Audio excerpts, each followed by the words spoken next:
सद्बुद्धि, सन्मार्ग और कार्य का संकल्प देना, अडिग रहे विश्वास तुम पर, ऐसा अंतः कर देना, मेरे हृदय में आने में तुम्हें कोई संकोच न हो। हे गुरुदेव, मुझे नजरों से दूर कभी न होने देना। हे गुरुदेव, मुझे नजरों से दूर कभी न होने देना। नमस्कार, गायत्री चिंतन धारा में आप सभी का स्वागत है।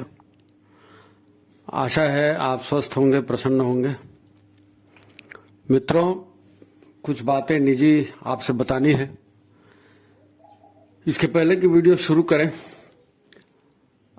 प्राय लोग व्हाट्सएप में वीडियो देखते हैं और उसमें फिर लाइक का, शेयर का ऑप्शन नहीं रहता।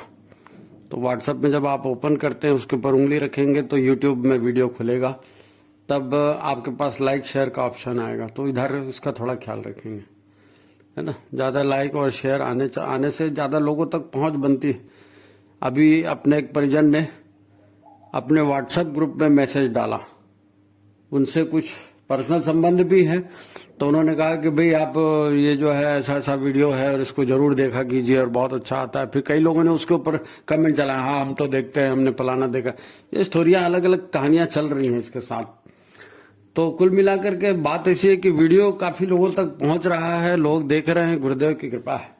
अगर आपका समाधान उसमें होता है, आपको मार्गदर्शन उसमें होता है, तो ये और अच्छी बात है। कई लोग डायरेक्ट कमेंट नहीं करते, कभी का दुक्का किसी का कमेंट आता है, लेकिन जनरली सब पहचान के लोग हैं तो पर्सनली फोन करते हैं। आज का वीडियो ऐसे ही एक भाई के फोन पर है। एक उन्होंने बच्ची की शिकायत की थी कि एक बच्ची है, कोई कितनी उम्र है उन्होंने क्लियर बताया नहीं, लेकिन उसको लगातार सिर दर्द है और उसने काफी इलाज इधर उधर कराया। पता नहीं माइग्रेन है या क्या है, वो सिर दर्द ठीक नहीं हो रहा है। फिर किसी ने कहा कि इतना इलाज करा दिए, कुछ हुआ नहीं, तो हो सकता है कोई बाहरी हवा लग गई होगी। और आप जानते हैं ये इस बात पर बहुत लोग यकीन करते हैं, बाहरी हवा लग गई या किसी ने कुछ कर दिया, टोना कर दिया, अमका ढमका। तो ये सारी बातें आई। बाद में फिर उन्होंने कहा कि भाई सुरंगे जी, ऐसा ऐसा केस आया है और आप जो है इसका समाधान करो। तो अब उनका समाधान होना था, पता नहीं बच्ची ने फोन नहीं किया, कल करना था। खैर, हम उसी प्रश्न पर आज का ये वीडियो बना रहे हैं, है ना, कि समस्याओं के समाधान तक हमारी नजर क्यों नहीं जाती और समाधान ऐसे मिलता है। तो ठीक है, चैनल को जिन्होंने लाइक नहीं किया, लाइक कर लें, शेयर कर लें। अपन आज की कथा को प्रारंभ करते हैं। है नहीं, समस्याओं का समाधान तक हमारी नजर क्यों नहीं जाती। अब एक बच्ची है, उसको सिर दर्द दे रहा है। अब सिर दर्द के कई कारण हो सकते हैं और सामान्यतः हम देखते हैं कि किसी को भी कोई तकलीफ होती है ना, तो उसको पता नहीं चलता कि मेरे भीतर चल क्या रहा है। उसको मालूम है कि तकलीफ हुई तो डॉक्टर के पास जाओ, फिर वो जो चाहे गोलियां दे, चाहे इंजेक्शन ठोके, चाहे जो भी सलाह दे वैसी कर डालो, पैसा दो, 2-4 दिन दवाई खाओ, आराम हो जाएगा। ये आदत पड़ी हुई है ना। हम इस बात को जानने की कोशिश ही नहीं करते कि ये जो समस्या हमारे शरीर में पैदा हुई है, इसका कारण क्या है।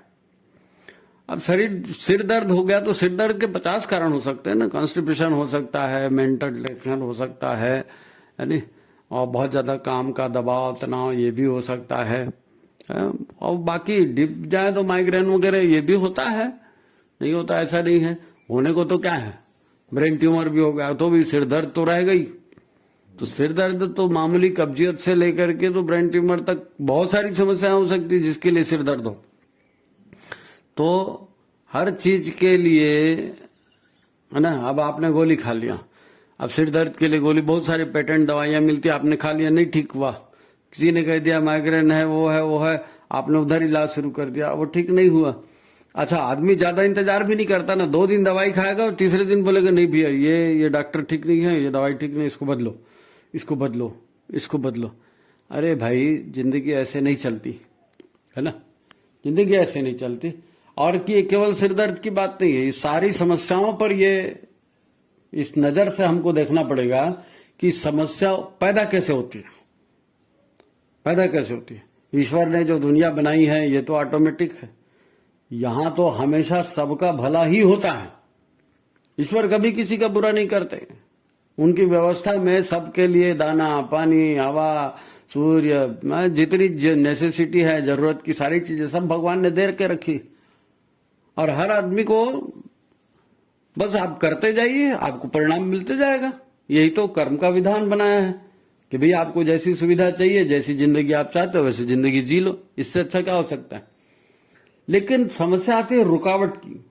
हमको रुकावट आ रही है, परिवार में झंझट हो रही है, दोस्तों में झंझट हो रही है, कोई शरीर की व्याधि हो गई है, कोई बिजनेस में घाटा हो गया है, कि परीक्षा में फेल हो गए हैं, कि लोगों के सामने इंसल्ट हो गई है, या बार बार हम भूल रहे हैं, बहुत सारी चीजें। तो इनके जड़ तक जाना पड़ेगा, इनके जड़ तक जाना पड़ेगा। बात कहाँ आ गई थी? बात ये आ गई थी कि आप गायत्री के साधक हैं और इस लड़की को सिर दर्द दे रहा है, तो लोग कहते हैं बाहरी हवा लग गई, तो आप जो है कुछ कर दोगे क्या? झाड़ फूक। आप झाड़ फूक कर दोगे क्या? क्यों नहीं करेंगे? झाड़ फूक कर देंगे, रेकी दे देंगे, जैसा आप बोलो कर देंगे, कोई दिक्कत नहीं। लेकिन क्या है, समस्या के समाधान तक जाने का हमारा नजरिया नहीं होगा ना, तो समस्याएं नित नई पैदा होंगी। कहां तक इलाज कराओगे आप? कहां तक इलाज कराओगे? भाई समस्याओं को पैदा करने वाले हम खुद ही हैं, तो हम जहां भी जाएंगे हम समस्या पैदा करेंगे। ऐसा नहीं होता है। अच्छा, हमारे चिंतन में विकृति है, हमारे सोच में विकृति है, हमारी आदतें खराब है, जो भी आदमी ऐसा बोलेगा उससे हम दुश्मनी बना लेते हैं।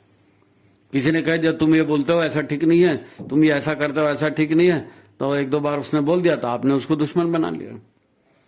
अरे भाई, जो आपकी आलोचना कर रहा है उससे अच्छा आपका दोस्त कौन हो सकता है?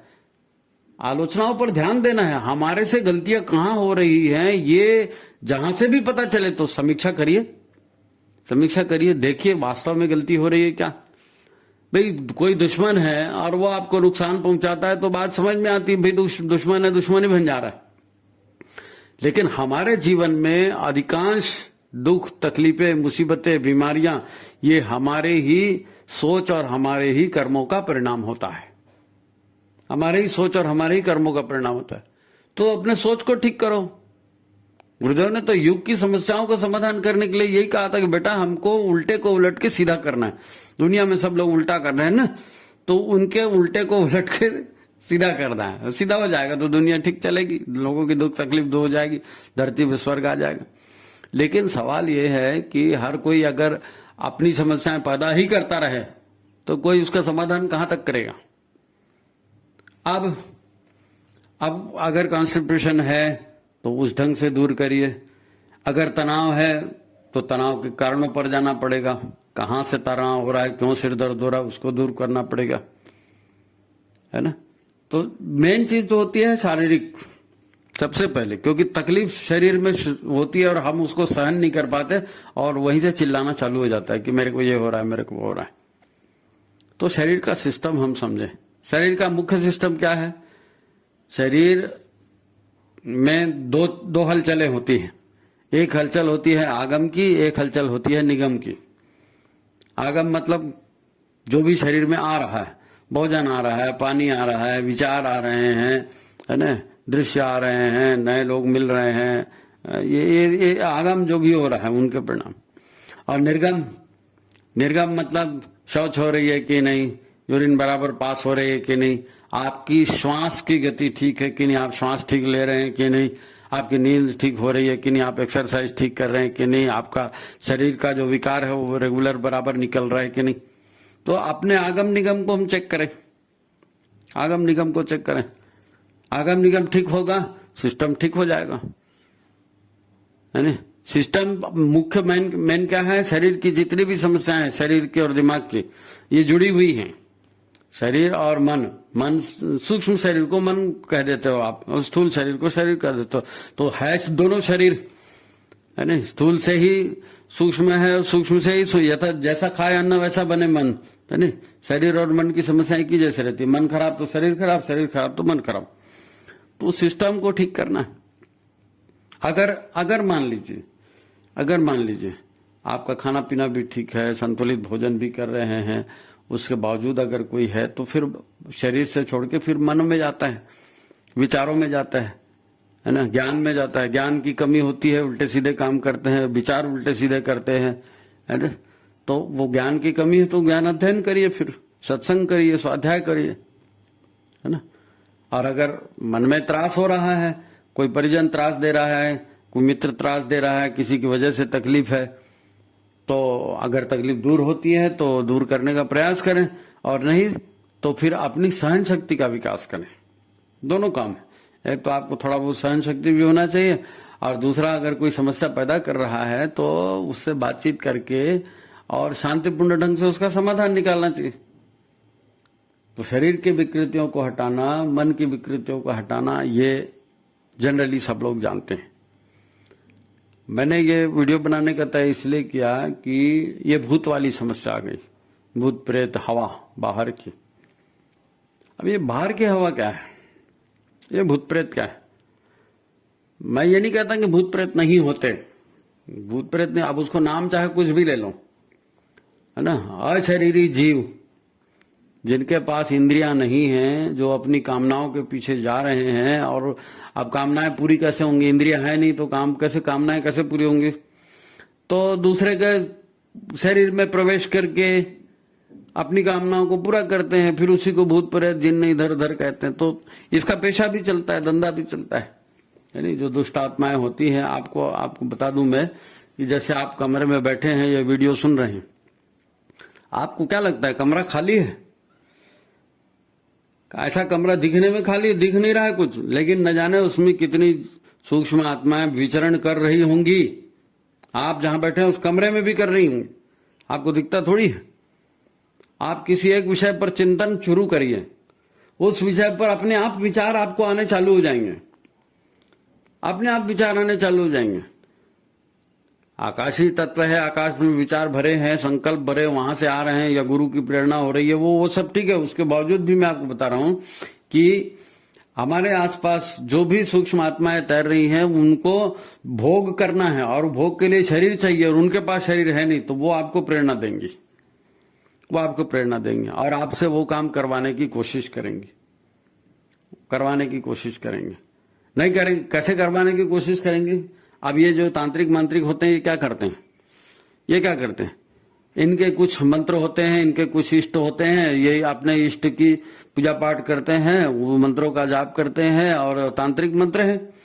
तो ये जो अशरीरी आत्माएं हैं, इनको फिर वो रिश्वत देते हैं, कुछ मुर्गा काटेंगे, कोई बकरा काटेंगे, किसी की बलि देंगे, है ना, या फिर कुछ और हवन करेंगे, उसमें कुछ दूसरी जड़ी बूटियां ऐसे डालेंगे। तांत्रिक लोग भी बहुत सारी जड़ी बूटियों से हवन करते हैं रात बेरात, है नहीं, स्मशान में। तो इन आत्माओं को वो आकर्षित करते हैं और उनको भोग की सामग्री प्रदान करते हैं। अमूमन नशा ज्यादा करके होता है, कोई दारू समर्पित कर रहा है, शराब, कोई गांजा, कोई भांग को कुछ दे रहा है, कोई मुर्गे की इसकी उसकी बलि दे रहा है। ये सब करके उन आत्माओं को प्रभावित करते हैं, और उनको प्रभावित करके उनसे काम कराने के लिए फिर उनको भेजते हैं, और वो जब काम करा के आते हैं तो उनको फिर कुछ न कुछ पुरस्कार देते हैं। तो ये एक तंत्र है, ये चलते रहता है। ये कोई अगर ऐसा कहता है कि ऐसा नहीं होता तो उसका अज्ञान है, होता है।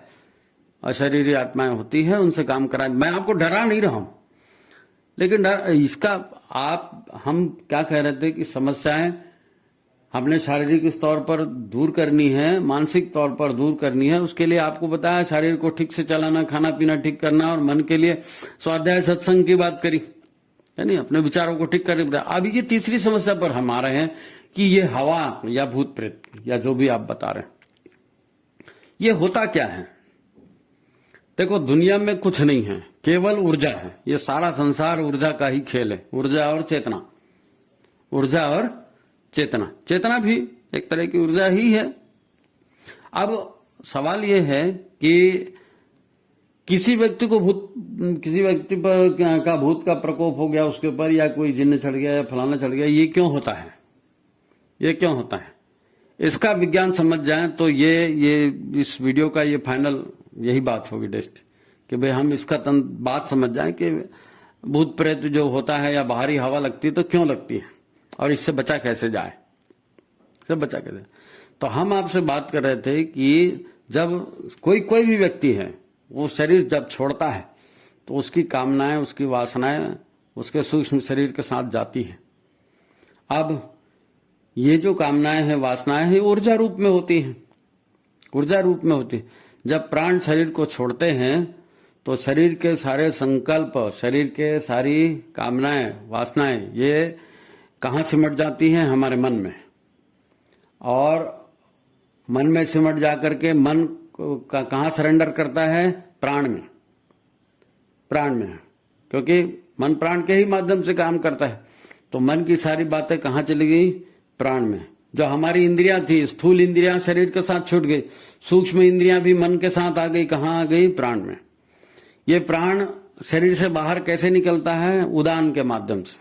उदान प्राण है, मूलाधार से सहस्त्रसार के बीच में उदान की प्रक्रिया होती है, उदान प्राण की। इसके माध्यम से इसको वाहन बना के, कैरियर बना के चेतना बाहर निकल गई शरीर की। अब इसके साथ ऊर्जा कैसी है? निगेटिव है या पॉजिटिव है? निगेटिव ऊर्जा वालों को हम दुष्ट कहते हैं, राक्षस कहते हैं, दुष्टता करने वाले कहते हैं।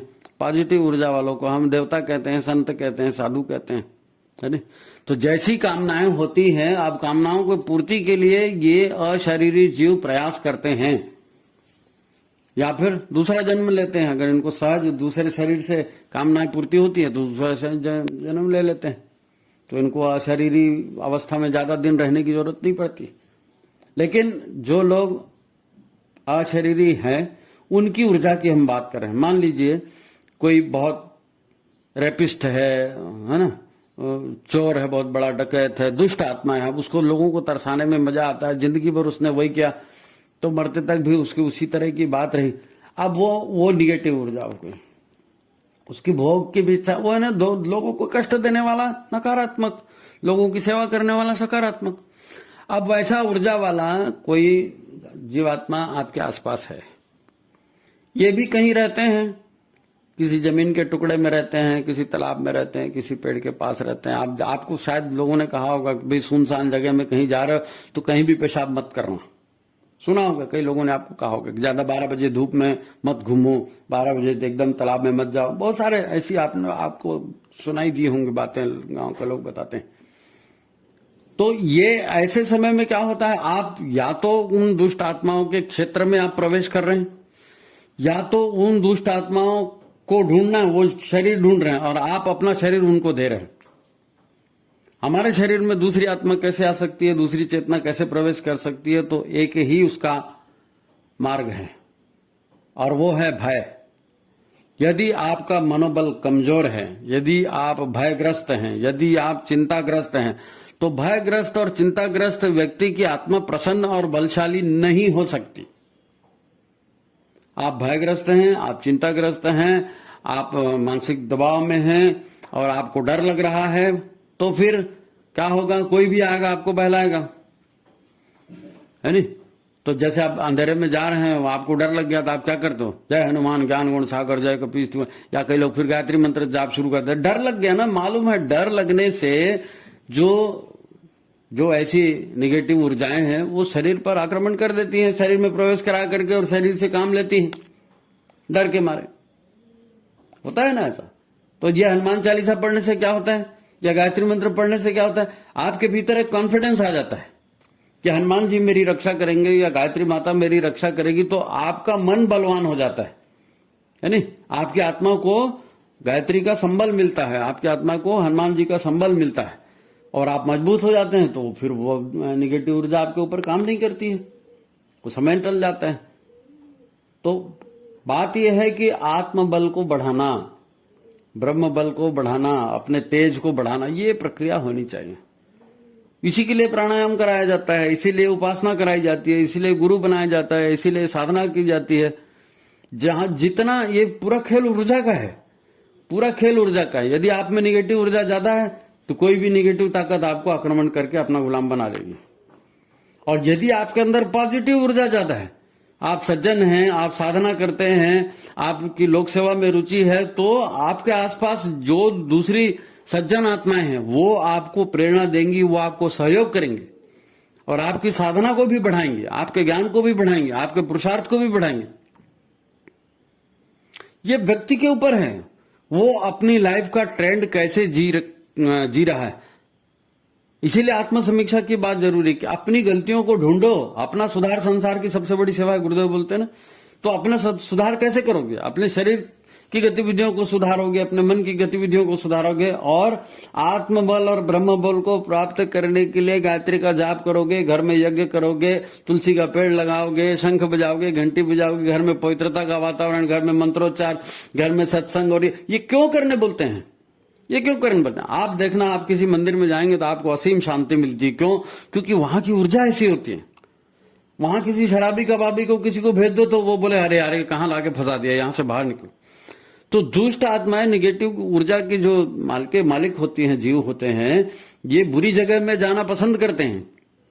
दुष्ट है तो बुरी जगह पसंद आएगी, सज्जन में थोड़ी पसंद आएगी। इसीलिए कहा जाता है कि भाई घर के बाहर जो है गोबर पानी को छींच के सिंचन करिए, घर के बाहर रंगोली डालिए, घर के बाहर डेहरी में जो है वो दिया जलाइए, घर में आंगन में तुलसी का पौधा लगाइए, घर में शंख बजाइए, घर में पूजा पाठ करिए, और घर में साफ सफाई रखिए। निगेटिविटी को मत फैलने दिए, क्योंकि आपने निगेटिविटी फैलाई मतलब मुसीबत आई। भगवान किसी को तकलीफ नहीं देंगे, न शरीर से, न मन से, न ऊर्जा से, किसी को कोई तकलीफ देगा ही नहीं। कितने सारे मनोबल वाले, आत्मबल वाले होते हैं। गुरुदेव तो जाते थे हिमालय में, अकेले जाते थे, किसी कुछ होता था? कुछ नहीं होता था, क्योंकि उनका मनोबल इतना बढ़ा हुआ है, उनके बल ब्रह्म बल इतना है, उनके पास तेज इतना है कि उनकी पॉजिटिव। देखो आपने एक चीज सुनी होगी एक चीज सुनी होगी, ओरा सुना है? हमारी जो बायो इलेक्ट्रिसिटी है, हमारे भीतर जो ऊर्जा है, ये ऊर्जा लगातार शरीर के बाहर निकलती रहती है। हमारे भी हर प्राणी के शरीर के बाहर निकलती है। और इस ऊर्जा को, ये जो ओरा है, जो ऊर्जा का घेरा है, आपने देखा ना, ये साधु संत का फोटो वगैरह आता है, भगवान के फोटो आते हैं, उनके पीछे में एक लाइट का गोला देते हैं, ओरा। ऐसा हर किसी में ओरा होता है। ओरा आपके अंदर की स्थिति, आपकी मनस्थिति कैसी है, आपकी आंतरिक ऊर्जाएं कैसी हैं, ये ओरा के रंग से जाना जाता है। ओरा के रंग से जाना जाता है। निगेटिव पॉजिटिव ऊर्जा का खेल है ना, कि यदि आपका ओरा ब्राइट है, प्रकाशमान है, तेज है, तो ये जो दुष्ट आत्माएं छोटी मोटी आपके आसपास घूम रही हैं, कमरे में, गार्डन में, या जहां पर भी आप जा रहे हो, तो ये दुष्ट जो ऊर्जाएं हैं, आपका जीव, दुष्ट ऊर्जा वाले जीव जो भी वहां पर घूम रहे हैं सूक्ष्म शरीर में, तो वो आपसे दूर भागेंगे। क्योंकि आपके ओरा में इतना पावर है, आपके ओरा में इतना तेज है कि वो दुष्ट आत्माएं वहां नहीं आएंगे। सज्जन आकर्षित होंगे। आप 4 अच्छे काम कर रहे हो तो आपके गुरु, आपके भगवान, आपके इष्ट, आपके ग्राम देवता, आपके स्थान देवता, जो भी आपके इष्ट हैं, आपके माता पिता, ये आपको और काम बताएंगे कि बेटा इतना कर रहे हो, इतना और कर दो। और आप उसको भी करोगे, फिर आपकी तारीफ होगी। फिर बेटा इतना करो तो इतना और कर दो, फिर आप उसको भी करेंगे, आपकी तारीफ होगी आपकी। गुरुदेव को अज्ञातवास में हिमालय में थे, दादा गुरुदेव ने उनको आमंत्रित किया था, तो दादा गुरुदेव ने वहां उनको बहुत लोगों से मिलवाया, है नी, सप्तऋषियों से मिलवाया। तो गुरुदेव ने सप्तऋषियों से मुलाकात की, एक से बात की, तो उन्होंने, सप्तऋषियों ने गुरुदेव को आशीर्वाद दिया। फिर गुरुदेव जब हिमालय से आए तो उन्होंने शांतिकुंज में सप्तऋषियों की स्थापना कराई, क्योंकि उनको प्रॉमिस करके आए थे कि ये आपका काम जो है, हम अपने संगठन के माध्यम से, हम अपने क्रियाकलाप के माध्यम से, और आपके आदेश को हम पालन करेंगे। अब गुरुदेव गायत्री का यज्ञ का, युग निर्माण का अंजाम लेकर गए थे। उनको सप्तऋषियों ने और कहा कि भैया ऐसा भी कर दो, उन्होंने उसको भी स्वीकार कर लिया। तो जब आप अच्छा काम कर रहे हैं तो अच्छी ताकतें आपको सहयोग करेंगी, अच्छी ताकतों की अपेक्षा भी होगी, और आप अच्छाई की ओर बढ़ते चले जाओगे। दिक्कत कहां आती है? दिक्कत यह आती है कि हम अपने बुराइयों को देखते नहीं है और अपनी बुराइयों को दूर करने की कोशिश नहीं करते। आपको कॉन्स्टिपेशन हो गया, आप खाना खाए जा रहे हो, आपका पेट साफ नहीं है, पार्टी में चले गए, वहां चले, आपने खा, यहीं से तो शुरुआत होती है ना। अरे कुछ नहीं होता, दोस्तों के साथ कुछ नहीं होता। नहीं, शरीर एक सिस्टम से चल रहा है, उस सिस्टम को अगर ठीक नहीं चलाओगे तो शरीर का विकार होना स्वाभाविक है। शरीर में विकार आएगा तो मन में भी विकार आएगा, और ये विकार की श्रृंखला चलेगी। जैसे अच्छाई की श्रृंखला चली, वैसे बुराई की भी श्रृंखला चलेगी। फिर बाहरी हवा, बाहरी जीव, बाहरी प्राणी, जो भी आप बोलो, सब आपको व्हीकल बनाएंगे, आपको माध्यम बना के आपके माध्यम से काम करवाएंगे। भाई शरीर तो मनुष्य योनि है, मनुष्य योनि ही करेगी जो भी करेगी, अच्छे करेगी तो बुरे करेगी तो मनुष्य ही करेगा, कर्म योनि है। आप खुद करेंगे अपने दिमाग से, अपने मन के, आप स्वयं स्वामी बनेंगे तो ठीक है। आप अपना दिमाग कमजोर रखेंगे, आप अपनी ताकत कम रखेंगे, आप प्राणवान नहीं बनेंगे तो दूसरे लोग आपके ऊपर राज करेंगे और आपसे काम करवाएंगे, है नहीं? दूसरे लोग, आपने कभी उदाहरण देखा है कि एक कोई व्यापारी के यहाँ कोई काम करता है और साल 6 महीना 2 साल उसने काम किया, वो टेक्निक समझ गया कि अच्छा ये धंधा ऐसे ऐसे होता है, तो उसके बाद नौकरी छोड़ के अपना धंधा शुरू कर लिया। ऐसा होता है, बहुत लोग ऐसा करते हैं, काम सीख गए फिर अपना काम चालू कर दी। तो प्रोग्रेस तो ऐसी होती है, प्रोग्रेस ऐसी होती है। लेकिन आपकी सीखने की और रुचि होगी तो आप आगे जाएंगे। और आप अगर नौकरी मिल गई और वहीं हलाली करना शुरू कर दी तो जिसने नौकरी दी वो भी आपको निकाल देगा, क्योंकि आप काम नहीं कर रहे हैं, आप काम नहीं कर रहे हैं। हमारी मुसीबत क्या? हमारी मुसीबत यही है कि हम आत्म सुधार की ओर ध्यान ही नहीं देते। हमारा चिंतन कहां जा रहा है, हमारा आहार कहां जा रहा है, हमारे संबंध कहां जा रहे हैं, हम लोगों से क्या व्यवहार कर रहे हैं। लोग हमको आगे बढ़ाना तब शुरू करेंगे जब हम खुद आगे बढ़ने की कोशिश करेंगे। भगवान भी उसी की सहायता करता है जो अपनी सहायता खुद करता है। और ये पूरा ऊर्जाओं का खेल है। आप ये मत सोचिए कि हम क्या सोच रहे हैं कोई देखने वाला नहीं है, हम क्या बोल रहे हैं कोई सुनने वाला नहीं है। ना ना, ये चेतना है, ये ऊर्जा है, आपका ओरा बाहर निकल रहा है ना, आपकी भाव संवेदनाएं बाहर निकल रही हैं। आप अब जैसा सोच रहे हैं वैसे आप गेटअप बना रहे हैं, वैसे व्यवहार कर रहे हैं, वैसे लोग आपके पास मिल रहे हैं।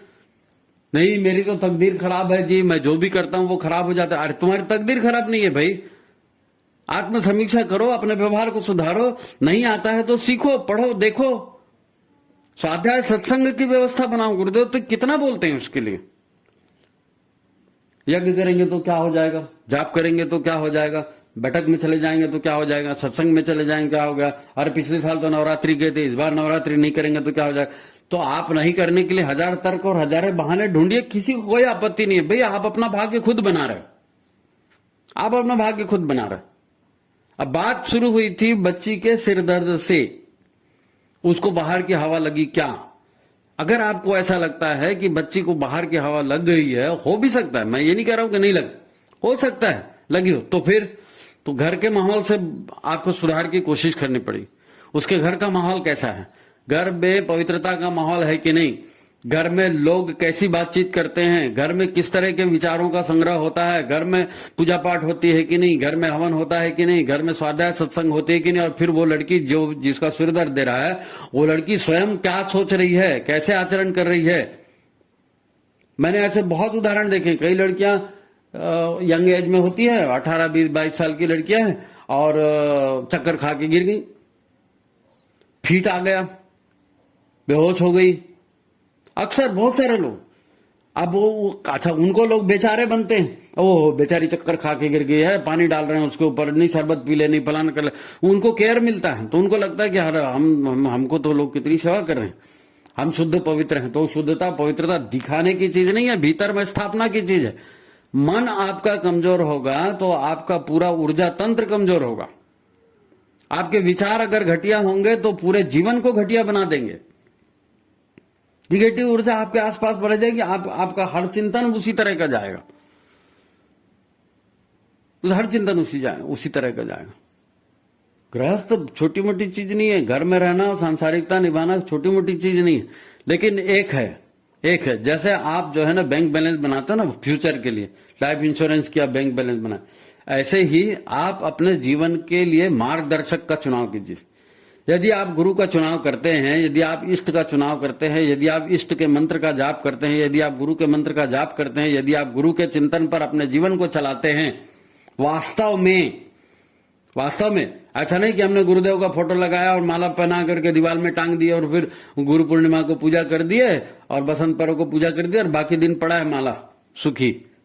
ऐसा नहीं। जीवंत जागृत अपना जीवन उनके इशारों पर चलाएंगे तो वो आपके साथ कनेक्ट हो जाएंगे, आपको अपनी संवेदनाएं भी देंगे, आपको अपनी ताकत भी देंगे और आपसे बड़े बड़े काम करवाएंगे। आपको शुरुआत करनी है, गुरु के काम में जाएंगे तो गुरु भी ताकत देंगे, और शैतान के काम में जाएंगे तो फिर ये भूत प्रेत भी पीछे लगेंगे। कोई ठिकाना नहीं। सवाल ये है कि हम शरीर माध्यम खलु धर्म साधनम, है नी, धर्म साधन का ये शरीर है, तो गुरु बनाए, उनसे प्रेरणा लें, उनका स्वाध्याय करें, सत्संग करें, है ना, गायत्री का जाप करें, यज्ञ करें, अच्छे काम करें, दान करें, सेवा करें, बुजुर्गों का सम्मान करें। ये सारी जितनी पॉजिटिविटी की बातें हैं, ये मन को मजबूत बनाती हैं, आत्म तत्व को मजबूत बनाती हैं, आपके ओरा को ब्राइट बनाती हैं। ओरा, घटिया आदमी का कभी को ओरा ठीक नहीं होगा। जो सज्जन है, जो सत्कर्म करता है, जो सेवा करता है, उसका ओरा ब्राइट होगा, है नी। तो हमारी तकलीफें बाहर से नहीं आती, आत्म समीक्षा करनी पड़ेगी। मेरे शरीर में तकलीफ है, शरीर से कुछ गड़बड़ हो रही है, मेरे मन में तकलीफ है, मेरे चिंतन में कुछ गड़बड़ हो रही है, मेरे स्वाध्याय में गड़बड़ हो रही है, मेरे ज्ञान अर्जन में गड़बड़ हो रही है ना। और फिर ऊर्जावान कैसे बनेंगे? हंसमुख रहना, प्रसन्न रहना, आशावान रहना, ये कैसे हो सकेगा? ये कहते हैं ना लोग, प्रसन्न रहा करो, आशावान रहा करो, तो ये कैसे रहेंगे आप? जब तक इस पॉजिटिविटी के माहौल में रहेंगे। स्वार्थ, है ना, काम, क्रोध, लोभ, ईर्ष्या, मोह, फलाने ठिकाने, ये जितने भी बातें बोलते हैं, ये सब निगेटिविटी बढ़ाने वाली चीजें, दूसरे का हक छीनने वाली चीजें। और दया, करुणा, प्रेम, श्रद्धा, गुरु के प्रति समर्पण और यज्ञ और पूजा पाठ, इन सबसे पॉजिटिविटी बढ़ती है। ईश्वर प्राणिधान, जैसे भगवान रचेगा वैसे हम रहेंगे, बदले की भावना नहीं रखेंगे। करिए ना आप, देखिए आपको कितनी ऊर्जा बढ़ती है। ये जो बाहरी हवा है, ये भीतर की हवा अगर ठीक है ना, तो बाहरी हवा कुछ नहीं कर सकेगी। प्राण है ना, हवा ही तो है। अपने आप को प्राणवान बनाइए, है नी, अपने आप को प्राणवान बनाइए। गायत्री का जाप करिए, शुद्ध सात्विक जीवन जिए, समय से खाएं, समय से सोएं, व्यायाम करें, सच्चिंतन करें, सद्व्यवहार करें। अभी अगर कुछ हो गया है तो क्या करें? अभी कुछ हो गया तो क्या करें? तो अभी कुछ हो गया तो आप भावना से चालू करिए। पहले अपने भाव विचार बदलिए, अपने विचारों को बदलिए और अपनी दिनचर्या को बदलिए, सब ऑटोमेटिक ठीक होगा। सब, केवल ऐसा नहीं कि नहीं साहब हमने तो गुरु बना लिया तो गुरु देखेंगे। गुरु देखेंगे नहीं, ऐसे लोगों को नहीं देखते गुरु उन्हीं को देखते हैं जो अपनी सेवा खुद करता है। अगर आप अपनी सेवा खुद ही नहीं कर रहे तो गुरु का हमेशा तुमको गोदी में उठा के घूमेंगे क्या? ऐसा नहीं होता है, ऐसा नहीं होता है। गुरु निरुद्देश्य जीवन है क्या? उनका उद्देश्य पूर्ण जीवन है। जो उनको साथ देगा वो उनको साथ देंगे। गुरु बना लिए तो कोई एहसान कर दीजिए, नहीं हमने तो 10,000 रुपए दान कर दिया, मंदिर में ये कर दिया और उसमें कर दिया तो भगवान, वो सब बेकार बात। लाखों करोड़ों मिल रहे हैं, 1,000 10,000 दे दिया तो क्या नुकसान? वो तो तुम बिजनेस कर रहे हो। ऐसा नहीं है नी? ऐसा नहीं है। भावना, आपकी भावना कैसी है? आप भावनाओं को अच्छा करिए, मन को अच्छा करिए, जीवन को अच्छा करिए, स्वाध्याय सत्संग करिए, अपने आप को प्राणवान बनाइए, है नी? तभी इस तरह की बातें जो हैं दूर होंगी। और फोन तो आपने किया नहीं बेटा, आप फोन करिए। अगर पर्टिकुलर आपको कोई समस्या है तो उस ढंग के बात करेंगे अपन, नहीं तो ये जो बेसिक बातें हैं, ये युग निर्माण का भी यही संदेश है ना। तो इस हिसाब से आप काम करें, देखें। और हर व्यक्ति जो इसको सुन रहा है वो ये मान करके चले कि भगवान ने जो भी सुख दुख आपको दिया है, ऐसा लगता है तो ये भगवान ने नहीं दिया है। भगवान ने तो केवल कार्य का परिणाम दिया है। केवल आपके संस्कार ही आपके जीवन में फलीभूत हो रहे हैं। तो अपने संस्कारों को ठीक करिए, अपने कर्मों को ठीक करिए। अब जो कर चुके हो वो तो भुगतना पड़ेगा, लेकिन भविष्य के लिए, है नी, भविष्य के लिए। तो ठीक है, गुरुदेव का मार्गदर्शन आपको मिलता रहे। आप जो भी कहा है इसको गंभीरता से लीजिए, है ना।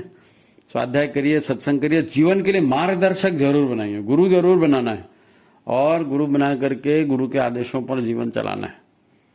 जीवन में हर चीज पहली बार होती है ना, तो आपको अनुभव कहां से आएगा? बिना अनुभव के तो ठोकर लगती है ना। तो सीखोगे कैसे? स्वाध्याय से, सत्संग से, गुरु की कृपा से, है ना। तो वो अच्छाई को अच्छाई आकर्षित करती है। मैं ये नहीं कह रहा हूं कि जिसको सिर दर्द हो रहा है वो बुरा है लेकिन अच्छाई बुराई सभी में होती है ना। तो अपने अच्छाइयों को बढ़ाना है, बुराइयों को खत्म कर, बुराई अपने आप खत्म हो जाएगी, अच्छाइयों को बढ़ाओगे तो ठीक है। बाकी चिंतन करना और कुछ समस्या होगी तो फिर फोन करना, बताएंगे, देखेंगे, है ना, गुरुदेव से पूछेंगे। तो ठीक है, सभी को प्रणाम। और मित्रों, आपको चैनल अच्छा लगता है आप इसको लाइक करिए, शेयर करिए, ज्यादा से ज्यादा लोगों तक इसको पहुंचाइए, ठीक है। और नवरात्रि साधना जरूर करिए, आने वाले दिनों में होने वाली नवरात्रि तो ठीक है। सबको अग्रिम शुभकामनाएं नवरात्रि की, सबको प्रणाम।